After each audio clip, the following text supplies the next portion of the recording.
पिछले क्लास में हम लोग Cartesian product of two sets के बारे में पढ़े थे कि अगर दो एलिमेंट, अगर x is the element of set A है and y is the element of set B है, then xy is the element of A cross B।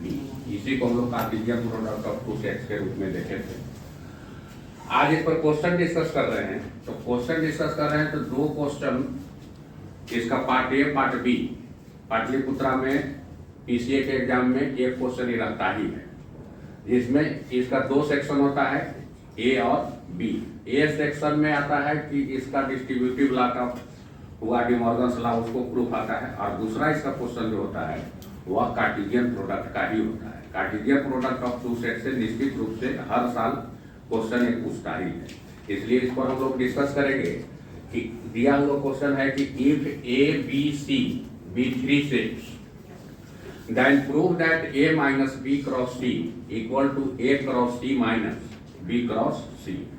एक क्वेश्चन तो यहाँ बनता है और दूसरा क्वेश्चन है कि A cross B intersection C equal to A cross B intersection A cross C। दोनों क्वेश्चन को बारी बारी से हम लोग देखेंगे कि कैसे हम लोग सॉल्व कर पाएंगे।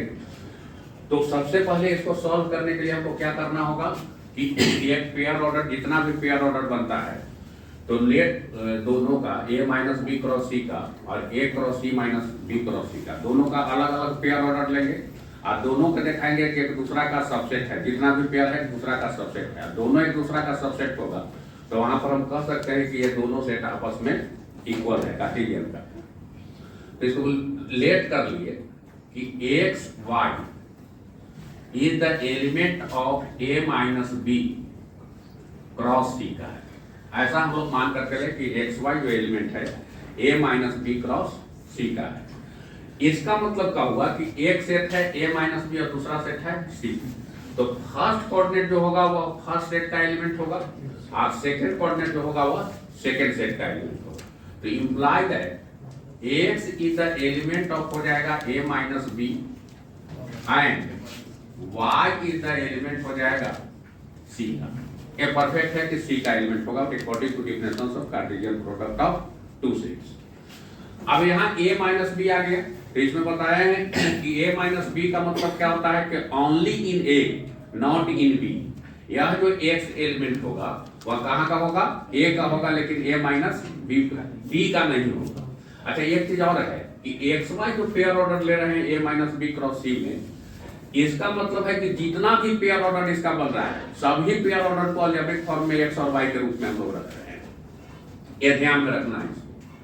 अब यहां से चलो कि x is the element of क्या हो जाएगा A and x is not element of हो जाएगा B।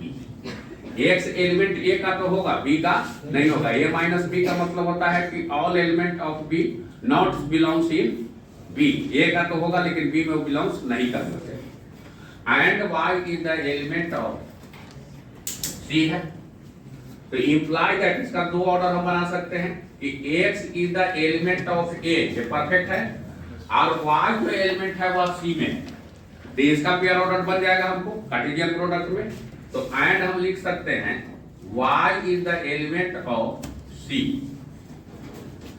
एंड क्या हो रहा है कि x is the element of, not element of B है, and y is the element of C है। तो इसका मतलब हो गया कि x y जो पेयर ऑर्डर बनेगा वह A क्रॉस C का तो होगा, एंड जब B में एलिमेंट है ही नहीं तो इसका पेयर ऑर्डर बनेगा, पेयर ऑर्डर मिलेगा ही नहीं। तो एंड क्या हो जाएगा कि x is not X Y is not pair order of B cross C, इसका नहीं होगा।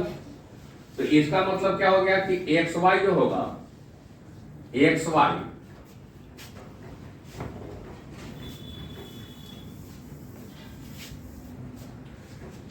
Y is the element of, ये हो जाएगा A क्रॉस C माइनस कितना हो जाएगा B क्रॉस C, या एंड कर दो B क्रॉस C का एलिमेंट नहीं होगा। तो हम लोग सारा का सारा पेयर ऑर्डर कहां लेकर चले थे, ए माइनस बी क्रॉस सी में, और इसका सारा पेयर ऑर्डर हमको मिल गया कहां, A cross B minus B cross C में। दैट इज क्या हो गया कि A minus B cross C is the subset of हो गया A cross C minus B cross C. इसको इक्वेशन हम 1 करते हैं, 1 इक्वेशन ले ली। अब यहां पर मान लीजिए कि ए जो ए cross C minus B cross सी है, उसमें ऐसा हम लोग मानकर चल रहे हैं कि उसमें ज्यादा पेयर ऑर्डर हो सकता है, लेकिन दिखाएंगे कि ये भी अगर सबसेट उसका हो जाएगा। अब दूसरा इसमें मान लीजिए पेयर ऑर्डर में इसमें कि लेट कर दिए A B is the element of A cross C minus B cross C. तो इसका मतलब क्या हो गया कि ए और बी जो एलिमेंट है वह ए क्रॉस सी का तो होगा, ए बी जो एलिमेंट है वह ए क्रॉस सी का होगा। अब माइनस का मतलब क्या हो गया कि and A B is not element of B cross C होगा। माइनस का मतलब यही नहीं कि उसमें एलिमेंट क्या नहीं है। इंप्लाई दैट तो A is the element of set A हो जाएगा and B is the element of set C हो जाएगा। एंड यहां देखिए A is not element of B होगा but B is the element of C होगा, क्योंकि पहला केस में देख रहे हैं कि बी एलिमेंट सी का है, तो यहां भी बी एलिमेंट सी का होगा, तो B is the element of C हो जाएगा। तो imply that A is the element of A and A is the not element of B, ऐसा लिख सकते हैं। एंड नॉट एलिमेंट ऑफ हो जाएगा B and B is the element of C, ऐसा भी हम लोग लिख सकते हैं। ये को एक बार लिखिए। तो इसका मतलब क्या हो गया कि ए इज द एलिमेंट ऑफ हो जाएगा ए माइनस बी का, बी में नहीं है तो ए माइनस बी में है यह element, and small B is the element of C हो जाएगा। इसका मतलब इंप्लाई दैट मिल गया कि A B is the element of A minus B cross कितना हो जाएगा सी। ए आ गया। ए बी पेयर ऑर्डर हम किस स्टेट में लेकर चले थे, ए cross C minus B cross C में, और सारा का सारा पेयर ऑर्डर हमको इसमें मिल गया। इसका मतलब हो गया कि ए भी किसका सबसेट हो जाएगा,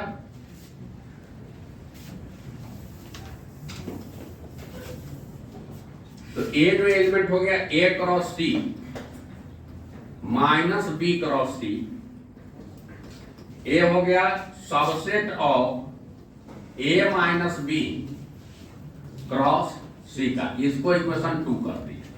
तो देखिए फर्स्ट में A minus B cross C subset हो रहा है A cross B minus B cross C का, और सेकंड में A cross B C minus B cross C भी सबसेट हो जा रहा है A minus B cross C का। तो दोनों जब एक दूसरा का सबसेट है तो निश्चित रूप से दोनों आपस में क्या होगा, इक्वल होगा। तो फ्रॉम 1 and 2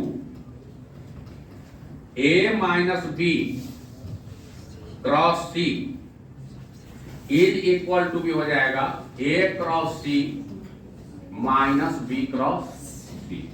तो इस तरह से अलजेब्रिक फॉर्म में बनाएंगे तो हमको मैक्सिमम 10 मार्क्स का क्वेश्चन ही होता है, 10 में 9 10 मिल जाएगा। लेकिन आप इसको डिजिट पर लेकर चलिएगा तो उसमें कुछ मार्क्स दे भी सकता है, नहीं भी दे सकता है। लेकिन जब भी आपको बनाना है ग्रेजुएशन में तो आपको अलजेब्रिक फॉर्म पर पेयर ऑर्डर लेकर बनाना है।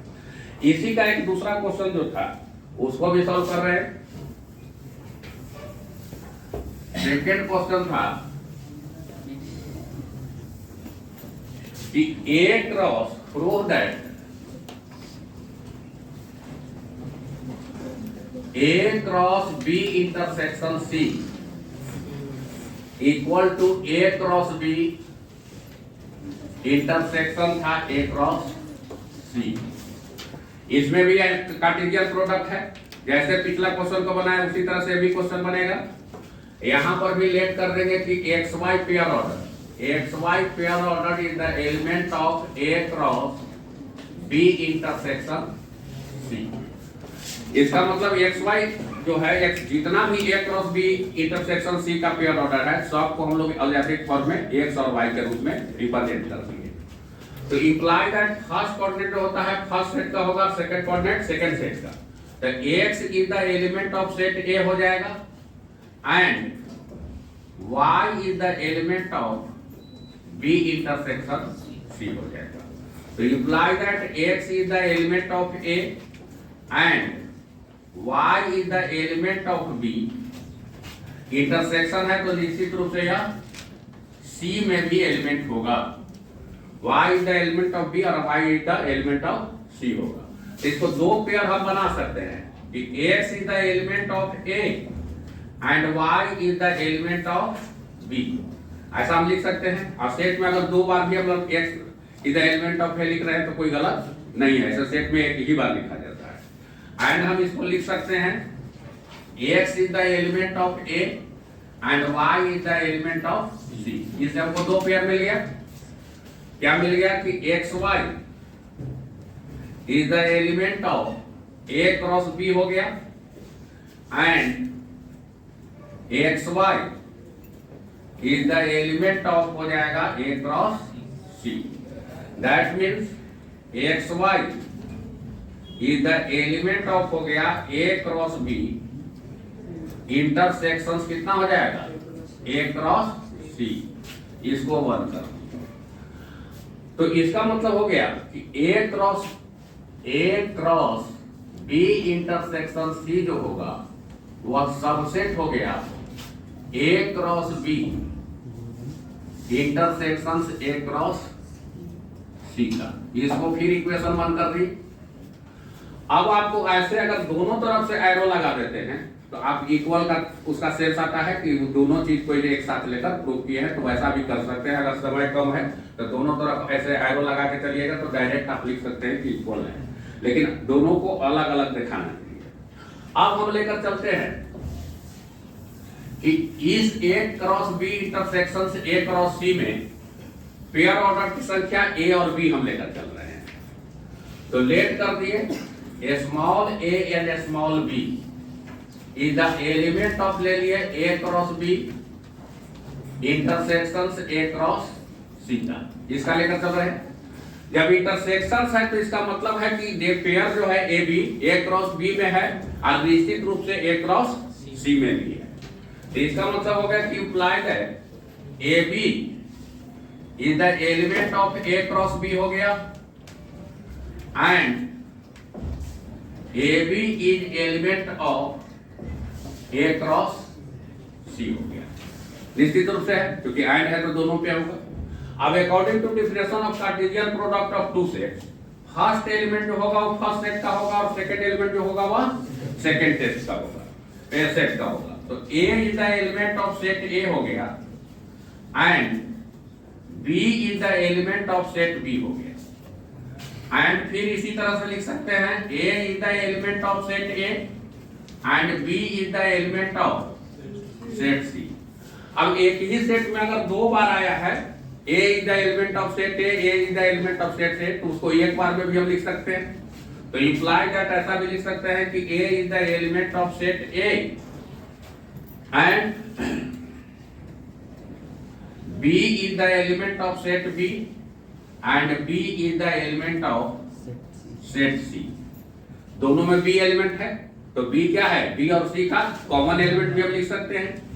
Imply that A is the element of A हो गया and B is the element of हो जाएगा B इंटरसेक्शन C। अब इसको हम पेयर ऑर्डर में फिर लिखना चाहें तो AB is the element of क्या हो जाएगा A cross B intersection C। तो देखो एक पेयर ऑर्डर AB जो लेकर चले थे A क्रॉस B इंटरसेक्शन से A क्रॉस C में लेकर चले थे। आया सारा का सारा पेयर ऑर्डर कहां बिलोंग कर गया, A cross B intersection C में। इसका मतलब निश्चित रूप से A cross B intersection A cross C जो होगा वह सबसेट हो जाएगा A cross B intersection C का। तो फिर यहां पर हम लोग लिख सकते हैं कि A cross A cross B intersection A cross C इधर सबसेट ऑफ हो गया A cross B intersection C, इसको कर दिया second.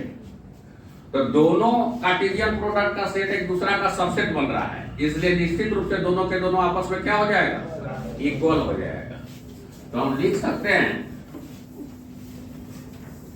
From 1 and 2, from 1 and 2 A cross B intersection C is equal to be A cross B intersections A cross C। तो इस तरह का एक क्वेश्चन आपसे निश्चित रूप से ग्रेजुएशन लेवल पर बीसीए के कोर्स हो चाहे ग्रेजुएशन में मैथ में है, एक क्वेश्चन ही रहता ही है, और इसको थोड़ा सा प्रयास कीजिएगा तो आसानी से इसको बना सकते हैं। इसके बाद डिस्ट्रीब्यूटिव लॉ पर, डिमॉर्गन्स लॉ पर कैसे हम प्रूफ देंगे उसको हम लोग नेक्स्ट क्लास करेंगे, देखेंगे। इस क्लास में इतना है।